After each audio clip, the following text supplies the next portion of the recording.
I did it! I killed Jack! I killed Chroma! Mikey betrayed them! Fourside fights! It's ultimate now! Featuring Wanpi, the Cheat, Last, and Copter! I did it! I fucking killed Jake! Welcome to Fourside Fights, featuring Wanpi, Hello. Fabs, Hi. Last, and thecheat.com. Greetings, greetings, residents of Fourside. I'm Jamzilla, and I know 1. Trade wars starting in competitive movie naming can only lead the ultimate community to a single place. Sina 2 Nerdle Boxing, hosted by eToil. 2. Chase the White Boy Palatano was really rude to me one time, and I'm still kind of upset about it. 3. The ghost of Chroma09 has been haunting me for the past week, giving me bad financial advice and complaining about how much he misses his cat, and I am very scared. 4. Kiarash once ranted to me at a UCLA local about how cool Andrew Tate was for 5 minutes straight. So there's no time like the present to start leaking some SoCal group chats. On a related note, what's the ultimate equivalent of the Ganondorf alt-right pipeline? Let's start with our international representation, Fabs. That is a loaded question. The equivalent of a Ganon alt-wing, or right wing. What is the ultimate character equivalent of Ganondorf in Melee? Ultimate equivalent of Melee Ganondorf? Is that like a perceived to be bad character that's like low-key decent? He doesn't get it. He doesn't know. He doesn't know. I actually don't know. I'm so sorry. Critical information. Moving on, let's move on to who many are calling the Tim Duncan of Fourside punditry, Mikey. I hate that. Fuck the Spurs. I don't know. All of the me players, they skeeve me out. I don't like the vibe from them. That's true. They're all bigots. I'll say it. All right. My coach and known Palutena banjo main for some reason, Wanpi. My answer just got stolen. I was gonna go straight to the Mii's, to be honest. You can make another argument for the Mii's. Every Mii Gunner player smells bad, and there are no exceptions. True. Besides that, I think I would go Shulk. There's just something off about them. You can only be so into Xenoblade Chronicles 2 without being a little bit smelly. So true. And finally, what I imagine Hungrybox spawns when you fight him in an RPG boss battle, Last. Never before have I been given such an intro, but I also feel extremely disadvantaged by going last, as is my name, because both of my answers got stolen. I was going to say Mii Gunner players, because I don't know if you guys remember the racist Mii Gunner combo contest. Forgot about that.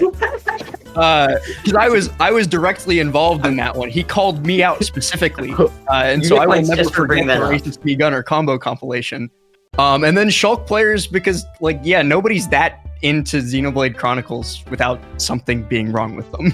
This is true. It's like Danganronpa crossed with Nintendo, and that's unfortunate.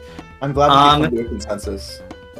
Alright, welcome to Fourside Fights. We've got 4 outstanding guests today who are going to act as pundits as I throw topic after topic at them.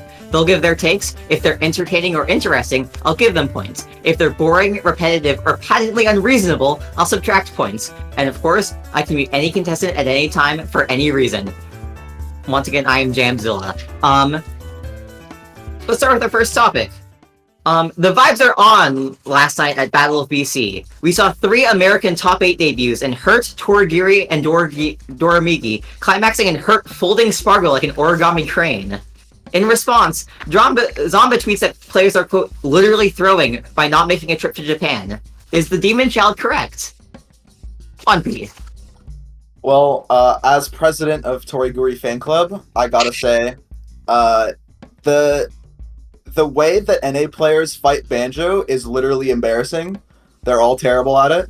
And the things that he was allowed to do to Leo have gotten him, 33rd at Japanese locals. I think the way he was playing, Goryoka would beat him in, 9 minutes. So if you want that perspective against Japanese players that show up in America like once a year, probably yeah. But if you want to just do bad at that one tournament once a year, then you don't have to go to Japan for that. All right. The non-ultimate player here, Mikey. It really does seem like it's just gonna continue to be a cavalcade of Japanese players who just show up and can beat anyone anywhere, and I guess maybe also now American players with Japanese sounding names apparently. So yeah, you gotta immerse yourself in that culture. I guess you have to become a weeb, but for the purposes of getting your game up, I suppose.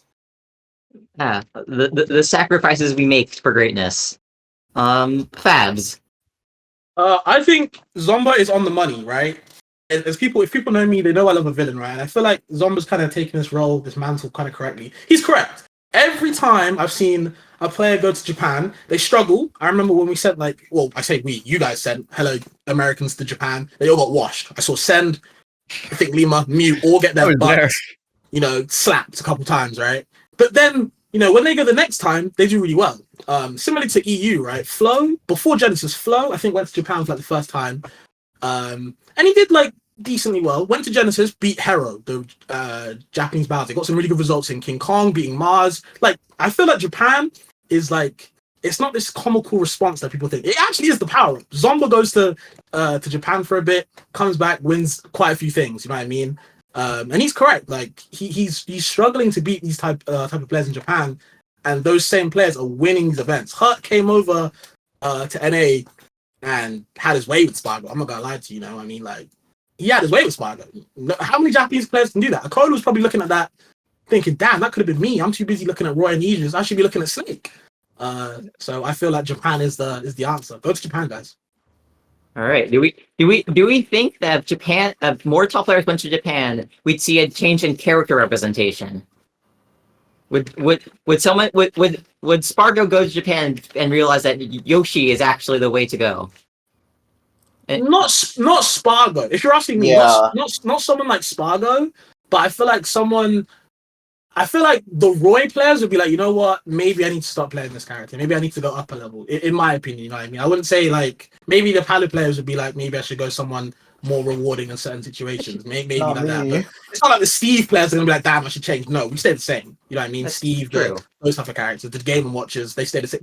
People should pick up Game and Watch, in my opinion. But I actually disagree with me Fab too. there, because I think Japan and like their meta is pretty indicative of like everybody there plays whoever they feel like. They play their very favorite random mid tier, and then all of them are just character specialists who push that random mid tier as far as humanly possible. Turiguri being a prime example of that with Banjo. And so I feel like if people go to Japan, they will either just like finally commit to that mid tier, like Cosmos finally commits to playing Inkling or something, or they'll just keep playing that character, but instead become a specialist on that one. Mm-hmm. I also think like the American players, at least most of the solo mains, are way too deep with their characters to pick someone else. Like you're not getting light to pick up another character or switch from Fox or whatever. Like maybe someone who plays like multiple, like DeBuzz or something, you could help him narrow down or like find one character. But for the vast majority of them, they're in too deep to change. All right. The Buzz goes to Japan and comes out a Ganondorf main. oh, Oh no. Oh no, that's He's bad on ascended. several levels. Okay. Continuing on the topic of character picks, and Battle of BC, let's do a bit of, and as this is originally a Melee talk show, let's do a bit of Melee comparison. Battle of BC Top 12 had 2 Yoshis, a Jigglypuff, a Banjo-Kazooie, a Lucario, and an Ice Climber, along with your more expected top tiers. Melee Top 12, on the other hand, had 7 Foxes. Is this intense variety seen in Ultimate better, whether as a spectator or competitor, than the controlled set of top tiers we're seeing in Melee? I'll leave this open to anyone.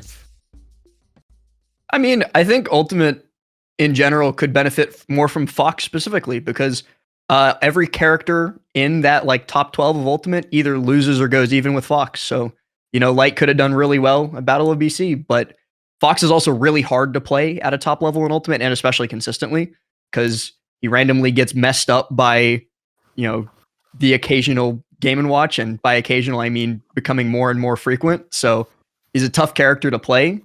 But I think like Ultimate as a game, because of how many characters there are, the mid tiers as the meta develops will just continue to proliferate because there's no one answer other than Steve or Sonic.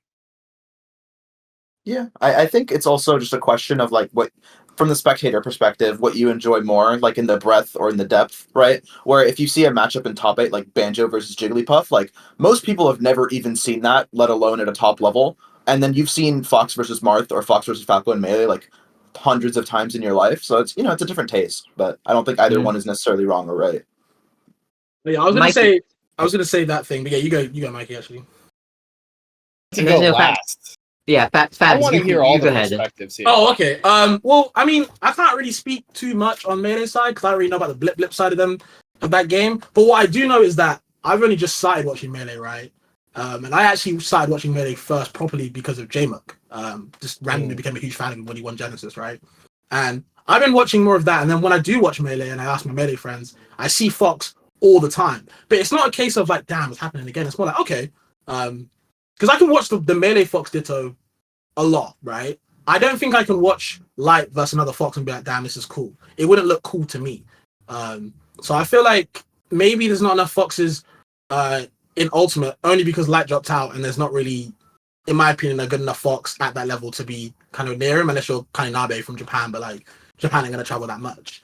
So like, there's not enough Foxes, but I feel like what Lars said is that he randomly loses to Ices, you know what I mean? Like you lose to like Ices, Game & Watch, who else? Another character just randomly comes out, Luigi.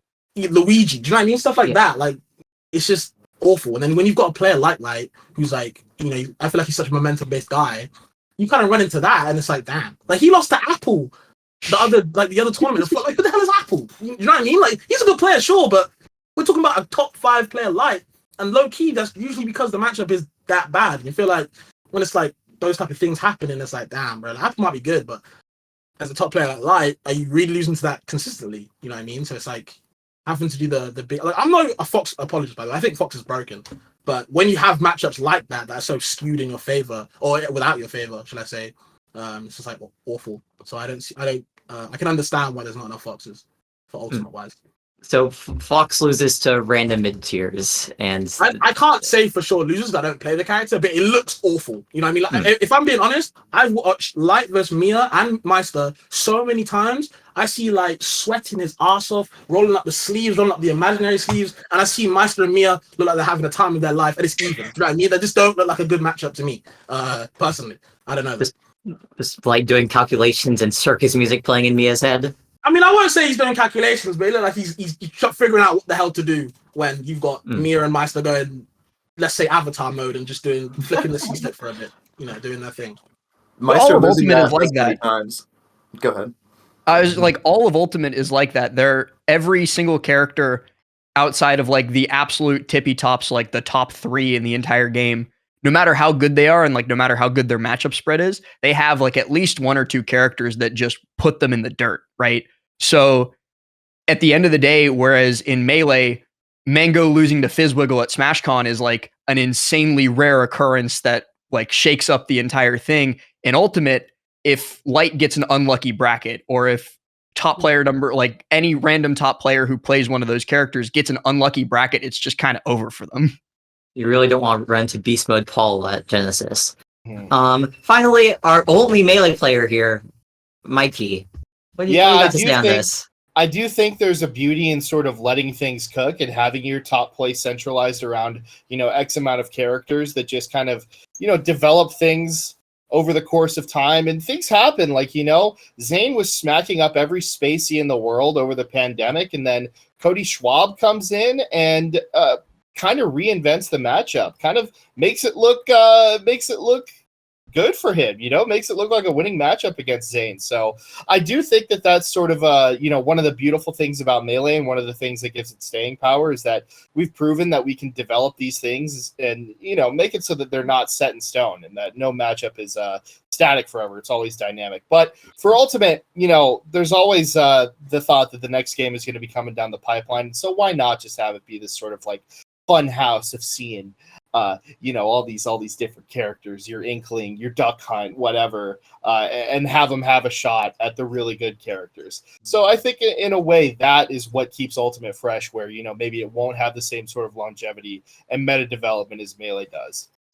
If you could add Minecraft Steve as like a high tier to Melee, would you? Absolutely. Oh yeah.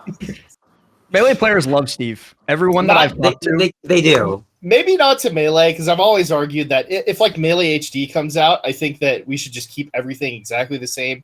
Even the broken stuff like Game & Watch's L cancel's not working.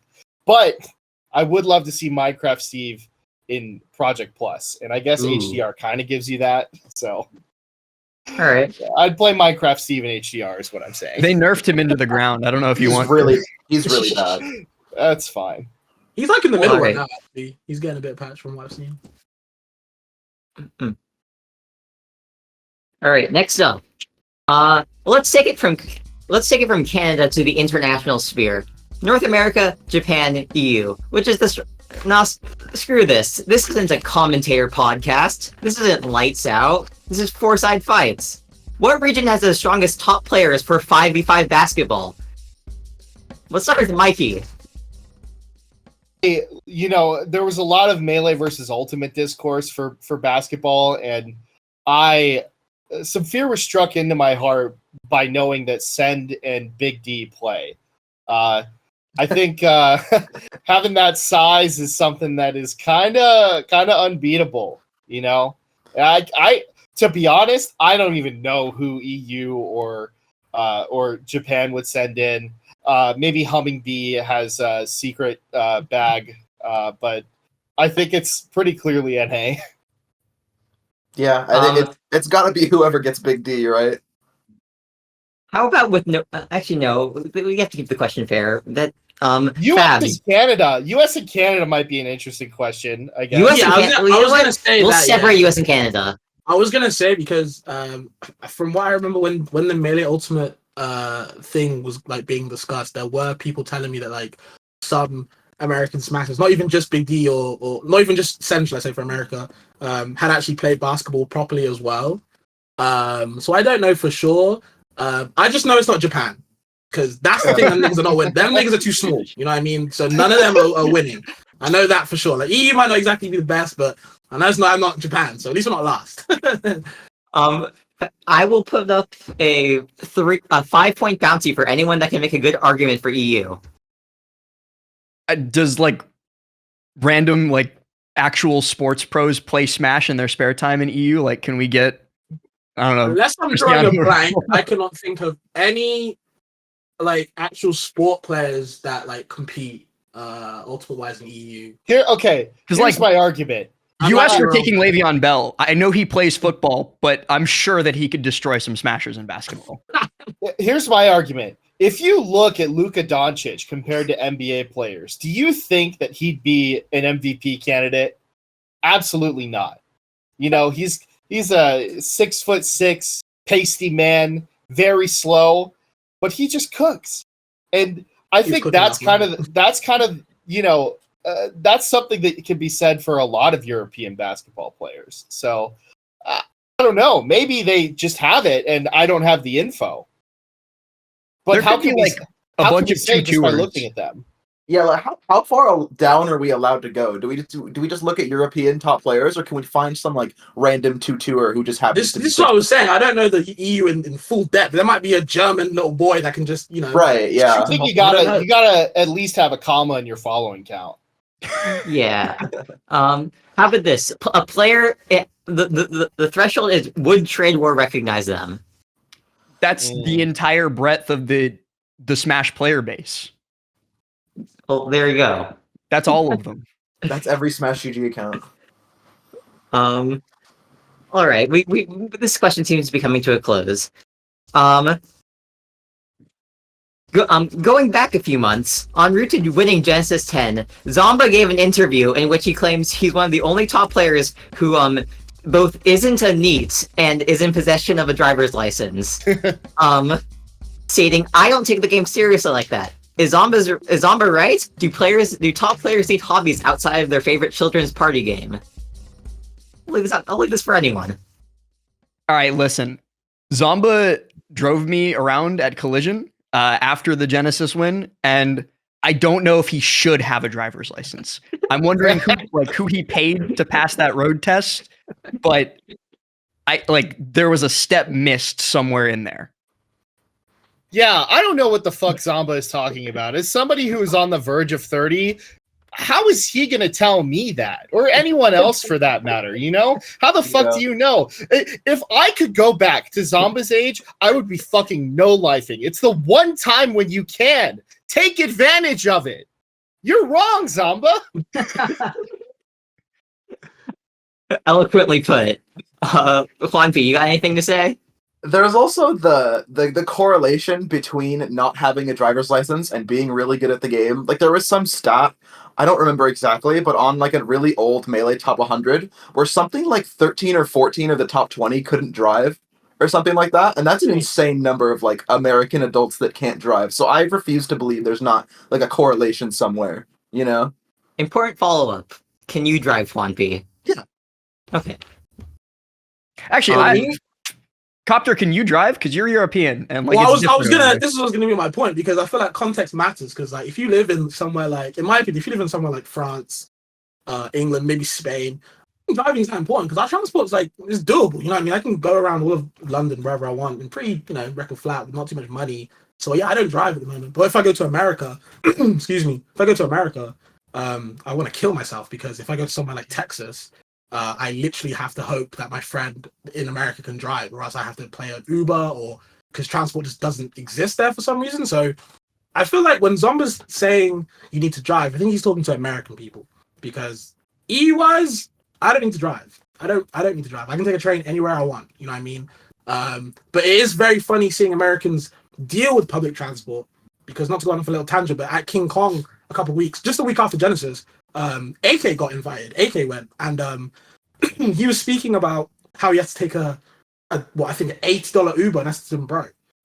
You can get there 20 minutes faster for $2 on a train. Stop being American for 1 second.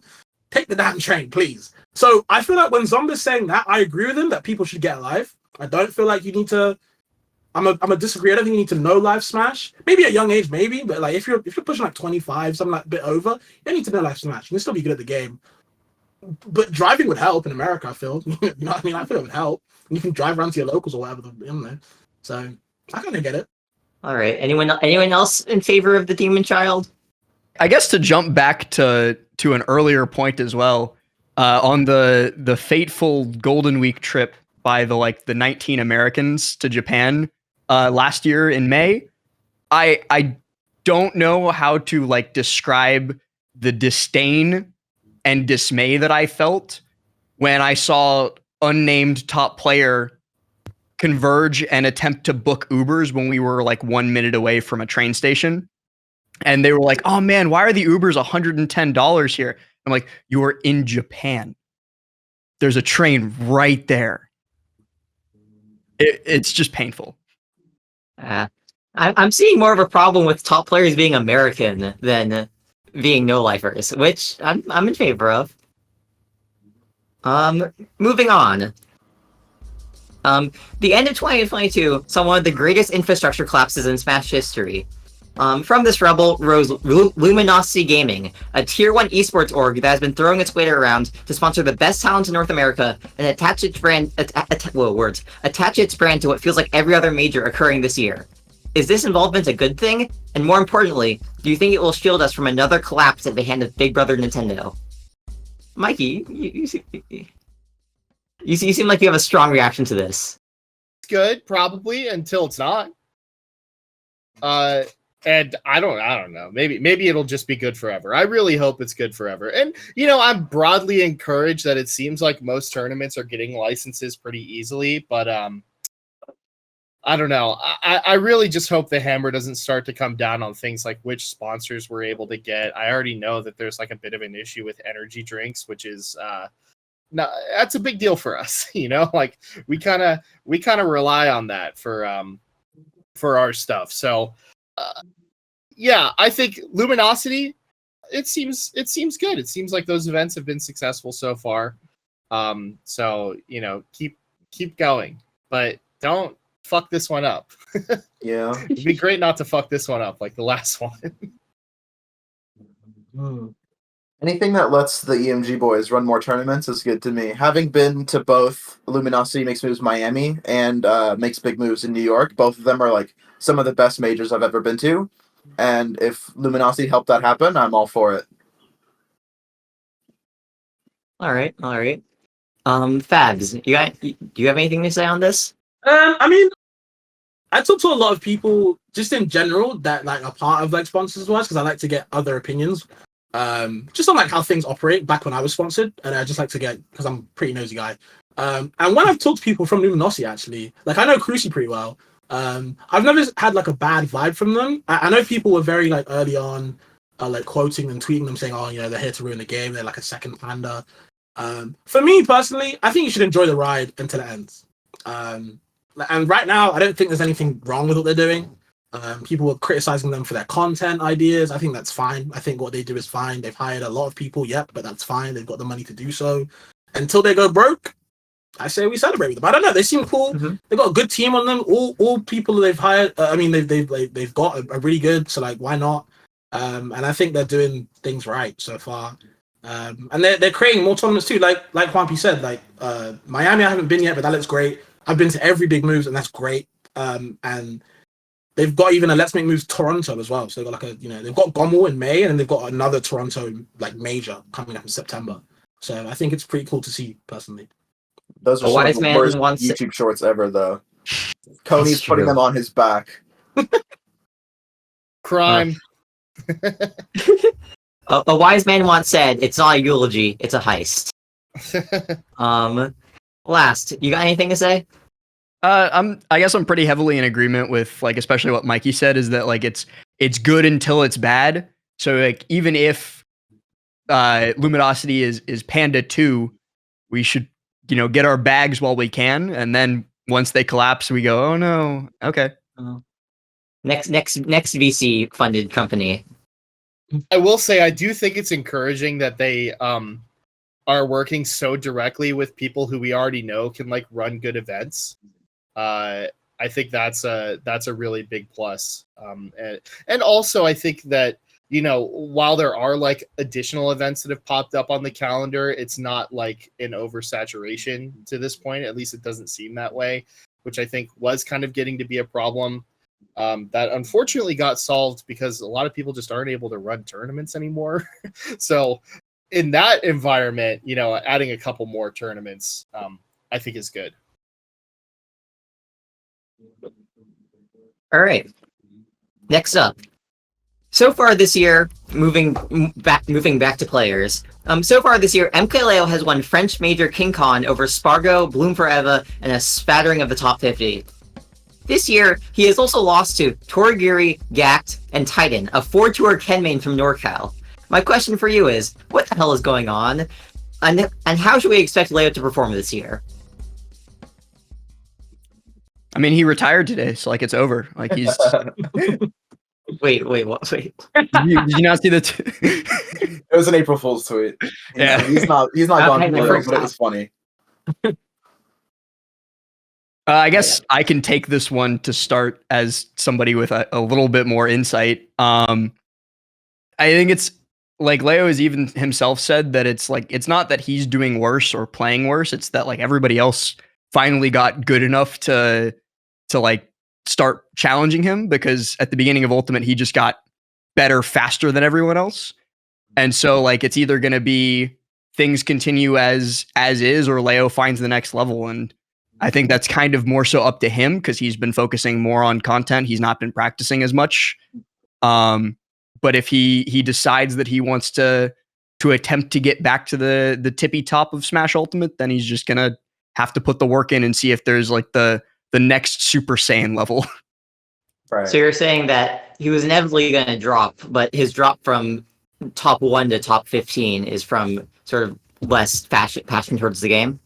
Yeah, like if you're at number 1 in the world for 4 straight years like he was, you're probably not going to continue to practice every single day of your life for 4 hours a day. Like that's just kind of an inevitable thing. But even then, like if you watch him play, sometimes you still see like the nuggets of brilliance in his play where like that's the old Leo there. And so like, again, it's just kind of up to if he wants to find that passion again. And if he doesn't, that's also fine. He's like, there's very small chance that Ultimate lasts long enough for someone else to usurp his claim on like the best of all time for the game. Right. Mhm.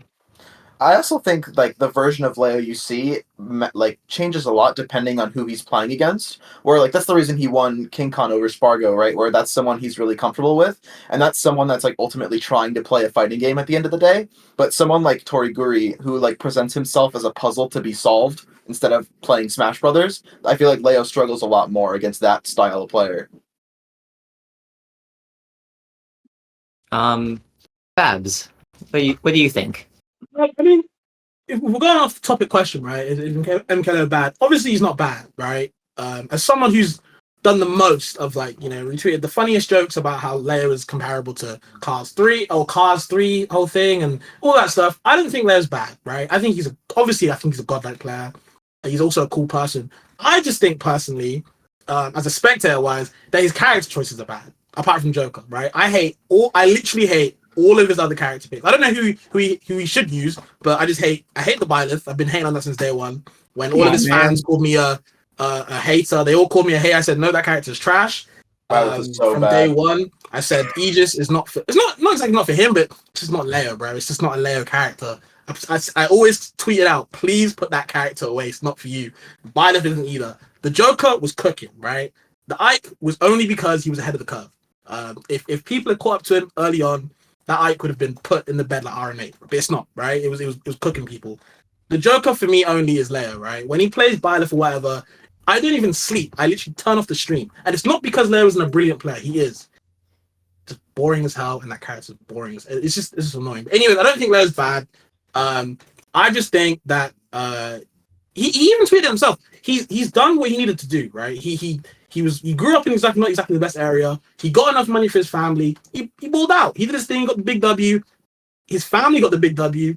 He's got he's got a woman now. He's got his life ahead of him. He's got things going on. Why does he need to bother about being another Steve in the game again? He don't need to do that. He can sit back, still get top 15, and do his thing. You know what I mean? Like people are acting like, oh my god, Leo's washed, whatever, as the common jokes, obviously. But that's only because the gap between first and 15 is pretty bad. But at the same time, still a godlike player. You know what I mean? He's still Leo. He's still got top 8 at this tournament. I don't know if you've seen that, but he's still got top 8 either way. And he fought a godlike Banjo who probably half these top players don't even know what the hell's going on. You know what I mean? I know One Piece celebrating there. You know, like it was just confusing for me as a spectator myself. So I feel like as much as a person who the type of person I am is I love clowning on people, but like if I'm being serious, like Leo's still godlike, so he's not bad at all. But I am enjoying. Sorry to keep going, but I am enjoying that there's not a dominant player. I'm the type of person that I don't like when it's guaranteed. Like at the moment with Melee, I'm bored. Like I watch J-Mo, I watch Soul, I watch HBox clutch up. If he doesn't, I'm out the stream. I don't care about Cody. He's probably a cool guy. I don't know him at all. He's probably a cool guy, but I don't like people winning all the fucking time. I get bored. Yeah, That's you're lucky you weren't watching Melee in 2017. Yeah. Don't worry. Like, I've heard stories about the Armada time. You know, I've been educated, but it's just not for me. I like when I like getting surprised personally. 2017 wasn't even a fight for second; it was a fight for third, and then everyone left for HBox Armada Grands. Yeah, I did. Yeah, I do think that MKLeo is just kind of running into this wall. It seems like that it might just be a thing for all of like the new Smash titles where you know, you're hot out of the gate and you're probably the player that has just like the best fundamentals, and that can carry you through for a good couple of years to just be in, you know, at the very top. But I really do think that it has to be hard to maintain that against all of those matchups and all of those players with all of those varied play styles for any longer than that, really.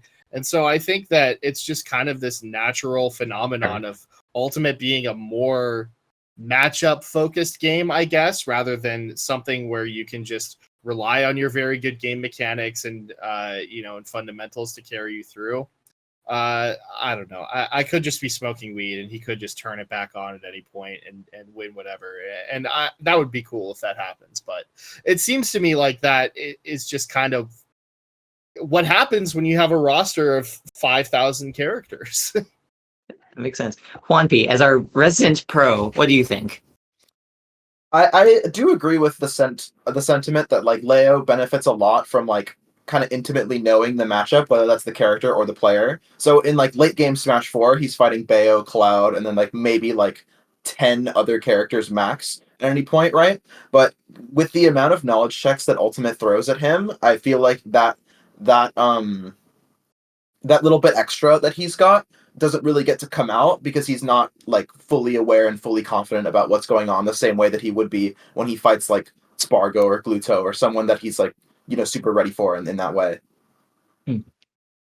Yeah, for the longest time, a lot of the challenges posed towards Leo in bracket and in gameplay, he could answer by being the better player, like just fundamentally the better player, like One Piece saying. So he comes up against Light or Mars or Void in 2019, and they're not throwing matchup checks at him. They're just playing the game to the best of their ability, and Leo can play that game better than them at that point.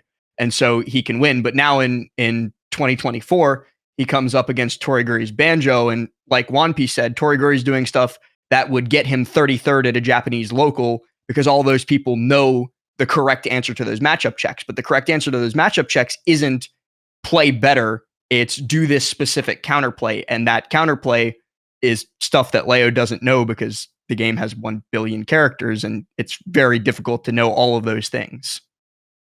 On a related note, if Toriguri didn't get stopped by other Japanese players, would he have just won? I think Cloud is difficult for Banjo, but go Wanpi because Wanpi knows more. Yeah. So both sides of that matchup in Japan say that it's winning for Banjo, and I had a little bit of a personal stake in it because on my setup in my hotel room at Collision, I sat next to Spargo for one game and picked Banjo, and he refused. He said, "I'm not playing your Banjo." So I was really excited for that set. If Yoshidora would have won in winners, we would have had Toriguri Spargo for 5th, and I was going to be really petty about it if Toriguri won. There was a little like glimpse of that because I think they played a little bit at in the crew battle, right? In Battle of BC where I think Toriguri beat Leo and he had to play against Spargo. Or maybe I think it was her. Maybe yeah, he took one stock off of Spargo. Okay, yeah, I wanted to see how it would play out because honestly, hearing that Banjo wins does sound kind of interesting. I have no idea.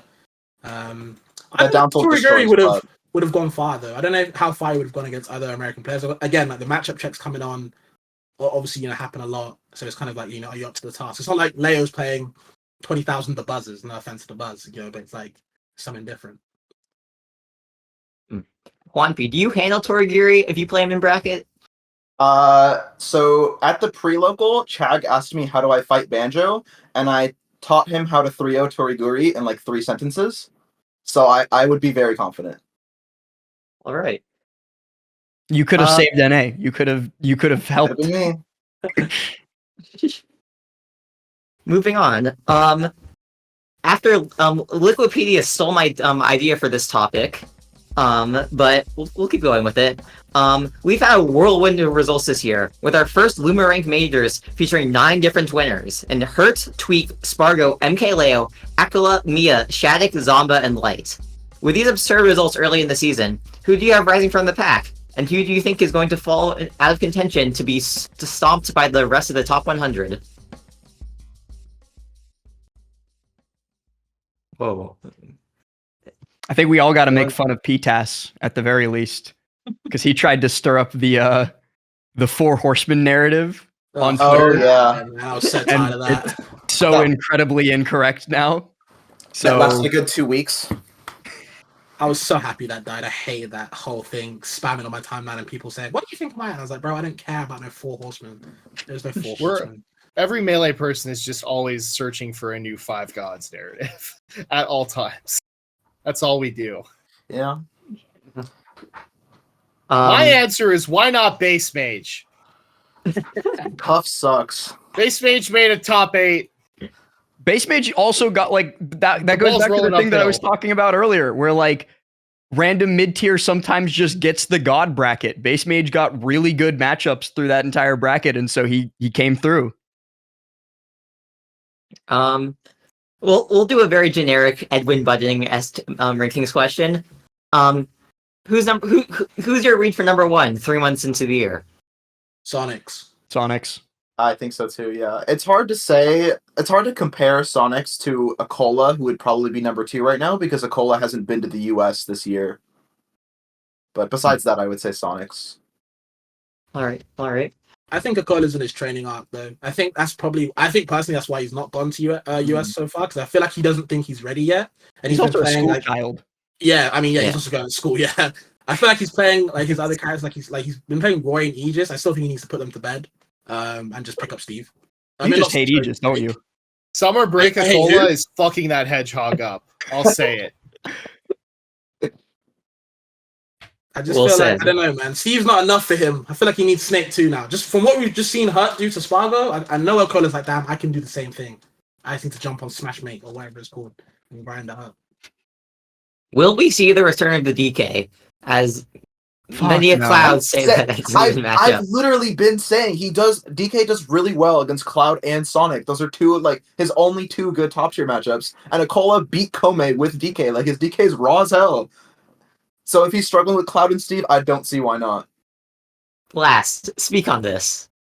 I just the fact that we exist in a universe where somebody who I respect a lot as a coach and as a friend is telling a top 2 player in the world to pick up DK for Steve's bad matchups makes me want to curl into a ball and cry myself to sleep. Hey, It's if we're not gonna DK's if not we're the not gonna answer. watch Fox Dittos until the day that we die, we might as well throw that fucking ape in there. You know what I'm saying? Let's make it interesting. Let's see some variety. Is DK Sonic good for DK for real? No, That looks awful. Yeah, it's passable. It's not good. It is like -1, which is like fine for a Sonic matchup, and Chunky Kong can take games off of Sonic's when he's not locked all the way in. And so that's like tricked people into thinking that What is Akola's this- DK could What beat is this Spargo. caveat here? When he's not locked all the way in? Oh, let me hand my big brother the controller and he can beat your Donkey Kong. What the fuck is this?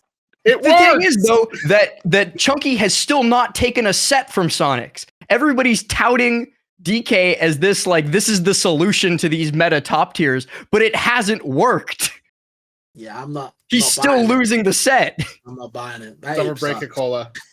Summer Break Cola is built different. Get that DK to 2400 on Smashmate, and I believe it. 2 more Grandmaster norms and he's set. All right. For our penultimate question, many people, and by many people I mean Coney, have criticized the shift towards top 128 or even full best of 5 at majors, citing lost stream matches, boring sets, and redundancy in early bracket. We've got experts on the community here. What do you think of this claim? I think for any set that has a chance to be remotely competitive, obviously, like, the more games, the higher chance that the quote-unquote better player wins, or whatever, so best of 5 is good for that. But as someone who usually plays, like, a round 1 and a round 2 that are not very competitive, I don't think those rounds should be best of 5, because, like, I gain nothing, and the person across from me gains nothing from adding an extra game to that. So there should be some threshold where best of 5 becomes important, but before that I feel like it's just a waste of time. I think it's also a question of like, and Coney even says this in some of his arguments, that it's a question of what the players value versus what the spectators and the commentators and everybody else values more.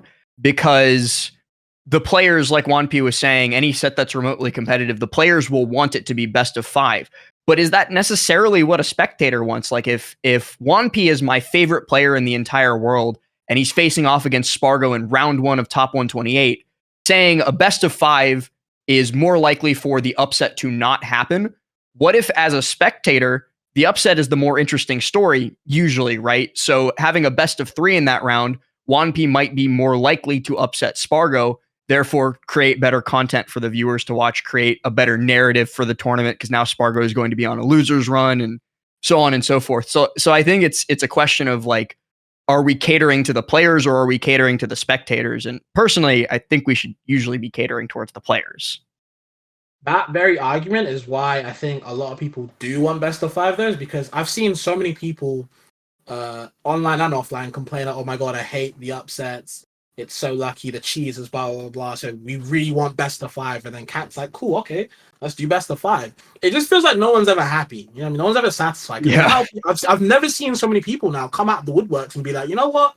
We need best of threes back. And I'm like, damn, I didn't know people, want it. I'm a best of five enjoyer. As a commentator, I guess, I just like more sets. But I could see why as a player, it's like Wampy said, if I'm playing for too long against people that's not competitive, we're not doing either of ourselves a favor. You know what I mean? We might as well just let it down. The game's not gonna make a difference. Whereas like sometimes, you might see a DK, make an upset on Spargo in a best of three, but are they gonna do that in a best of five? Is the question. So I don't know. It's a this or that. I don't know. It's for me. It's interesting because it's just platform fighters. Like if I watch FGC, even at EVO, where best of three usually is the standard until the finals. You know what I mean? Until top four, I think.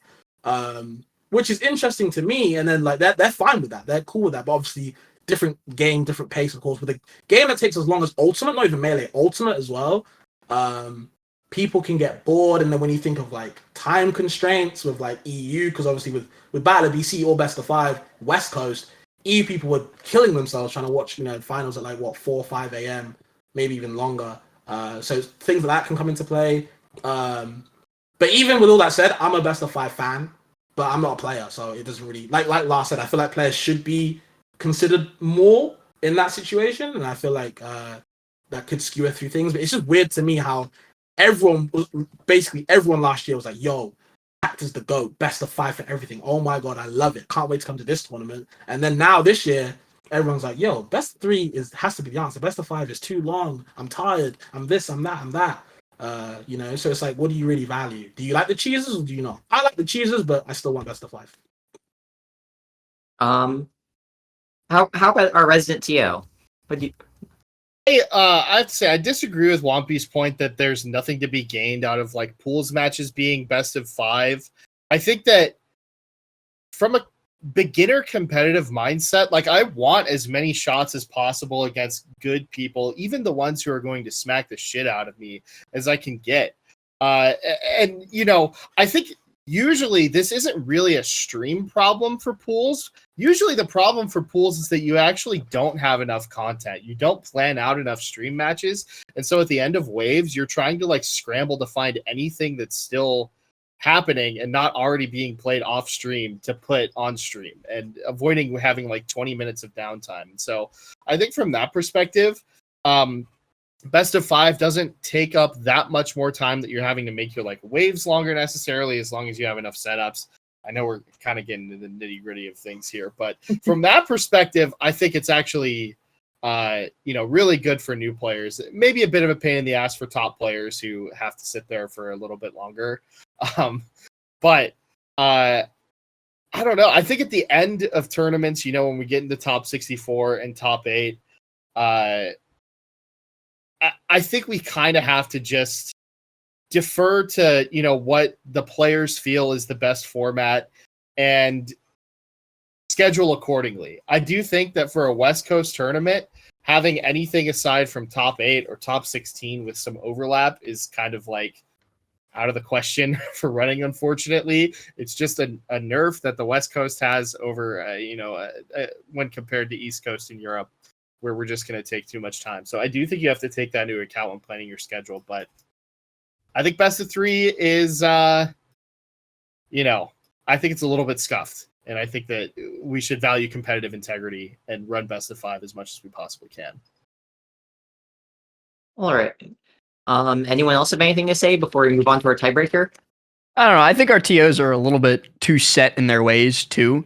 I really liked Collision's like trying out of the rolling schedule, where only like, especially for stream matches, where like you would finish your wave 1 pool and then you would go straight into your wave 2 pool.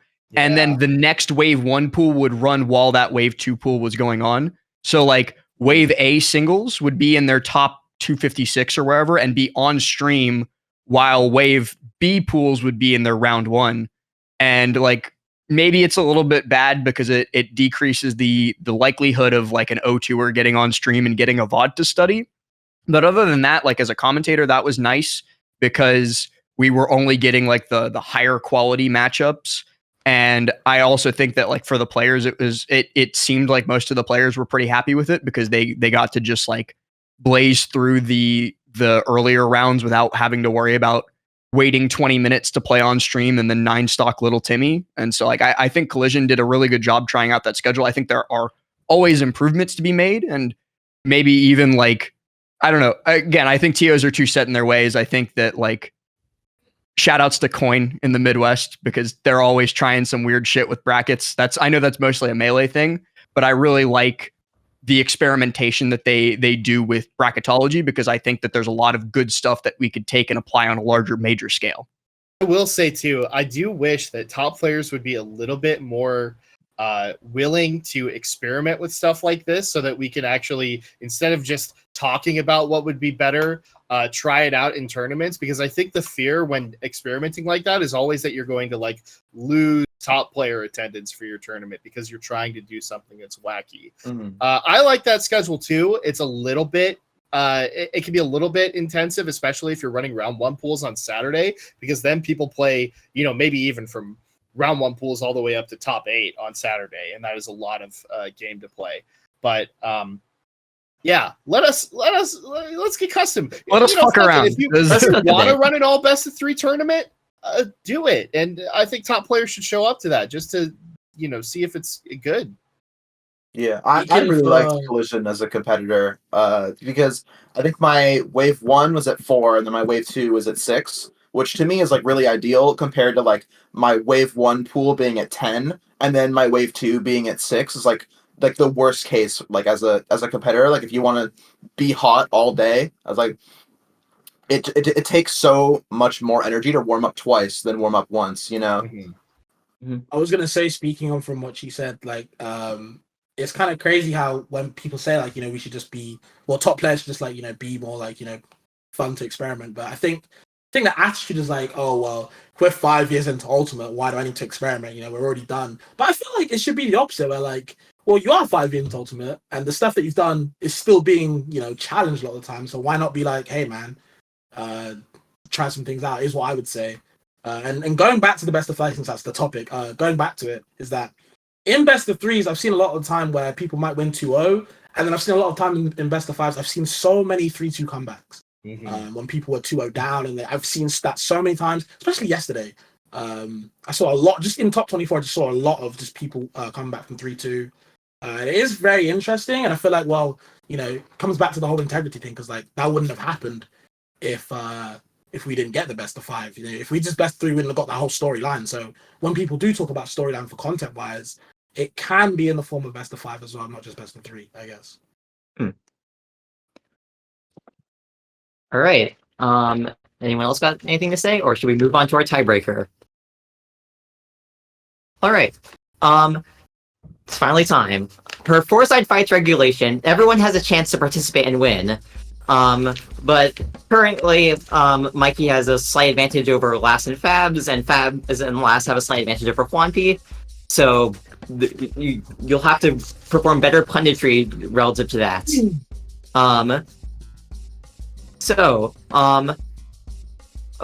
My final request for you all is explain. Oh, God. Anyone want to take this? When was that picture taken? That has to be like 2014, 2015. Yeah, it was pre-Donald Trump, which I guess is important for understanding the timeline of Milo Yiannopoulos a little bit. I think that HBox, at least at that time, was just a guy who was looking for approval anywhere he could get it. I think he was just trying to find his place in a world of people that were telling him, let go of the fucking ledge, Juan. And I think that in that moment of weakness, he turned to Milo Yiannopoulos in the airport and said, "Hey, do you want to get a pic?" And I think that's where that came from. Does anyone remember that one Mango Reddit AMA when he won the first Evo? That's the HBox I think of from that era, from that one comment where they like got into crazy beef over Reddit, and a bunch of people that like didn't really know what was going on responded to that. That's the HBox that I think took that pick, and I think he's changed a lot, but it's still a very funny snapshot of who he used to be, right? For me, it's just an eye opener because you know what I mean. When I talk about Hungrybox to people, like especially if I do it, people say, "Oh, you know, the hot dog eater, the glizzy guy, the rich guy, the billionaire, the content guy." None of that is in that picture, by the way. That picture looks crazy from what I'm seeing, just from the difference of those two. Like, I couldn't explain to someone the lore if I explain how I know Hungrybox to what I'm seeing in that pic before. Because Hungrybox looks like an excited kid just met his hero for the first time. And he looks like like someone else said, like they're begging for a picture badly. And he looks excited in the picture as well. He looks really like happy to take that shot. So. Fellow pundits, I hope for a moment you will allow me to be a bit vulnerable. JD, could you do me a favor and pull the picture back up? I have an admission to make. I don't know who that guy is. Neither do. Oh, I thought I was the only one, by the way. I was at one point, but then I was young. I just guessed the year based on how HBox looks, and based on how Mikey described it, I'm assuming he's like some alt-right political guy. You are correct. Yeah. I don't know who that is. And so I don't have anything specific to say on that other than that, like, it could be AI, man. Like, that's probably Photoshop. Great PR answer. You're telling me employee. that Hungrybox is playing like the way he played, you know, doing whatever he's done on the ledge, and then he meets an alt-right guy and just takes a picture of him in a happy way. Did he know who he was? I'm sure he did. Yes. Why else would you ask for a picture, right? Damn, he's the GOAT. Okay, well, never mind. If he wants to do that, then fair enough. He obviously just did not care about like what his haters had to say because you know he was just looking for internet points in that picture. He was just looking for internet points any way he could find them, like all of us are right now. Yeah, I mean, the fact that I think Mikey is guaranteed a win at this point for being maybe the only person in the call who knew who that was, unless Wanpi knew. Wanpi knew, yeah. No idea. I was trying to play it cool. I had no idea who that guy was. Because you know what, Fabian is about the same age as me. We were both like 13 when that picture was taken. Probably. I don't know who that guy is. I was 10. For the record, I learned who that guy was because of that picture. And that's why you don't platform them. Damn. I'm with it though. Fuck it. Get your name out there. Fuck it. Any publicity is good publicity. I've been there in that. So a true Twitter warrior. Yeah. You know what? In a shocking last-second upset, I think we have our winner. By going against the grain and providing us with an interesting answer. Fabs is our Fourside Fights champion. Let's go. I'll give it up. Tune back in a couple minutes to witness Fabs as he commentates the three losers as they take it to Fourside. All right, how do you feel after this win, Fabs? Feel free to plug anything you want. I feel pretty good. I didn't know that talking online would get me this far, and the fact that talking online has got me to win this technically offline thing, pretty cool. So yeah, I'm gonna keep speaking my mind, and I'm definitely gonna be speaking my mind about these three people playing a big old free for all on Fourside right now, guys. And honestly, it looks crazy. We got Buckwheat, who I believe is last. That's me, yeah. Yep. Mikey, of course, on the pit. And Wanpi rocking that Diddy. So we're going to see what they can do. Obviously, I think they all went random. Yeah, we did. Okay, all went random. Obviously, no one wants to really, flex too high. I feel like if Wanpi went Banjo or Palo or whoever the hell you wanted, I feel like, they'd be in the driver's seat. But of course, no one standing out too far right now. All on yellow percents, orange percents until now. Wanpi looking a little bit red. But okay, now see, when you're in that corner at the top, right, on the Empire State Building, whatever you want to call it, that's a little bit of trouble. And maybe the cheat, doing some cheater things right now, spamming those arrows, gonna keep it locked in. You can't in a free for all, especially with three people. You can't be the piggy in the middle. You know what I mean? Or else you're gonna be turned into bacon. And of course, if you're to the outside, you can look a little bit less crispy. Okay. I'm getting pieced up here. Help! Oh man, yeah, it's looking kind of bad. Of course, last screaming to the fans, but the fans are not here to save them. What they can do is watch in turmoil as that boy is getting kind of slapped up right now. But hey, nobody's lost the stock yet, so looking decent. Okay, 1P. Okay, they're all just letting these C-stick rock. Everyone's in Avatar mode. Everyone's a Game Watch man, apparently. There it is. Another smash attack, let it rip. And How Mikey, is Mikey winning? only Hang on. melee player in the lead. Okay. I've seen crazy shit happen in the Fourside fight before. I've seen Slime beat IBDW. Oh my goodness. We are just letting these things rock. Okay. I've decided that the more smash attacks, the better, because most of them keep hitting. Last decided, you know what? If I keep flicking the C-stick, I'm gonna find a W soon. Different type of key, either way. Okay? Just hiding in the corner, 1B doing something. Throwing out all the limbs in the world. He's got that frame data, he can do something, but the banana been taken away. You need that fruit. Oh! Whoa. Nothing to laugh at right now, even if his April Fool's stock gone in a flash. And on his last one at the moment. Can I just go over here for a little bit? Okay. See, they're doing the classic free-for-all thing, and 3 players just hide away. Let the other 2 fight. Why do you have to always interact? Mike, you can handle this, right? No problem. Last actually asking for a truce, it seems. They want to get rid of the problem. And the problem is 1P. They don't want to be near them. Okay. See, it's always this corner. This corner is deadly. Absolute graveyard at the moment. We've seen too many stocks lose in that same spot. And we might see another one in a minute. Oh my lord. I'm dead. Bye. And last, even with Bayonetta, somehow finds a way to SD. That's the Interesting. Bayonetta Either way, thing. we're going to see a 1v1 now. And 2 stocks apiece either way. I leave this to you, Mikey. You got this. I believe in you. Okay. This is literally melee ultimate right now. 1v1. 2 stocks apiece. Okay, plucks the banana. Unsafely, but still gets the grab. Up though, maybe? Lets it rock. Oh, they are just mashing. I love it. Okay. Showing true Wi-Fi ultimate experience, but either way, man, these guys are taking their time. I just don't know how to get around the stage, if I'm being real honest with you. 1P a little bit confused, but still taking the lead. Trying to get this kill anyway. They got banana in the hand. All we gotta do is throw it. Yeah, there it is. And the side B kick too. A little bit of a lead. Cheat gotta do something. He gotta pull something out of the bag. In a little bit of trouble. There's a downer into the up smash. Oh man. Okay, Zachary. And now back to square even. Both at 0%. They're both having a stare off into the graveyard, as I like to call it. This space right here, absolutely deadly. It's looking tough. Okay. All the spot dodges in the world is not going to save you from this onslaught from 1P. But okay, good fight back from the cheat. Trying to do something, please. Okay. Oh no. Forget round of applause. Just clapping it up. There's the foot right there, the forwarder. Just gives the banana to Mikey. What a lovely guy that 1P is. So generous. Down tilt into the back air. Ooh, wee. Really disappearing off the side. It's getting a little bit tense now. 1P with a very comfortable lead. They look very comfortable right now. Cheat gotta do something.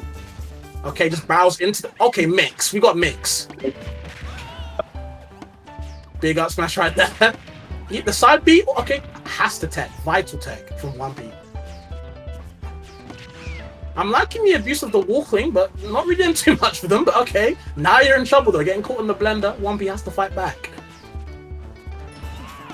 No dunk right there. It's going to let him in there. In the graveyard again. You've got to run out of there, man. It's a cemetery over there. You don't want to be near there at all. Might be the obituary if we might see something. There's the back air. Put him in the coffin. Oh, man. 1P is your Fourside champion. Okay. I thought you were the Fourside champion. You are the Fourside champion. The free-for-all champion. My bad. The free-for-all I can only champion. do We've never really come up with good terminology for how to name these things, so who knows? All right. Well, that was a Fourside fight. Congratulations to Juan P. Arguably expectedly winning the fight itself. The fight of the Fourside fight, if you would. I think the thank chat you. should have been for all of us to throw during punditry so that Juan P would not be involved in the free-for-all. Honestly, yeah. Yeah. But thank you all so much for watching and indulging this April Fool's bit, which apparently only 1/3 of the Fourside Fights runners knew about until 24 hours ago. Tune in 2 weeks from now, presumably, to catch your normally scheduled Fourside Fights, hosted by Jackzilla, who I revived in my basement. I don't know. Screw Melee Stats, Danny. Thank you very much. Dange 3L.